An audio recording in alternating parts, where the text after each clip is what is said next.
Mick Mountain joined the police in the 1960s. He's now dedicated 2/3 of his life to the force, continuing to catch criminals despite being decades older than his colleagues. I got hold of him after about 100 yards or so. He said, "You're the oldest copper in the world. I've never ever been arrested by somebody as old as you."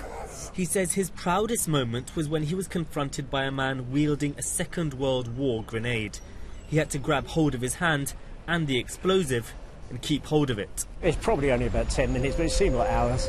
I dragged it off him and I ripped his pocket out, the whole section, and just threw it, like in the green area, I just threw it as far as I could away from him. It was a very different era when Mick started work, aged 19. There were police boxes instead of police radios, and the uniforms were different too. When it started to rain, you didn't get any rain at all, because obviously it does up. You had room underneath, obviously, and you could get your arms out. Mick also says that in the past there was less paperwork and victims got a better service. It's not like it used to be. You reported to me years ago.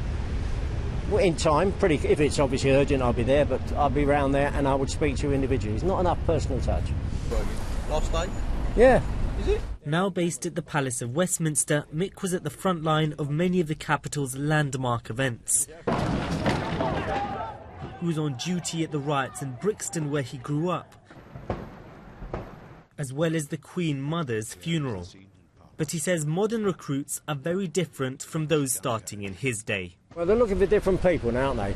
You've got to have more. Let's have a university kind of entrance now. Me, I was straight off the street, took an examination and was selected, passed the exam, got enough marks and was selected for the police. Mick says that he will miss the job, but that he's looking forward to spending more time travelling and with his family. Sikandar Kamani, BBC London News.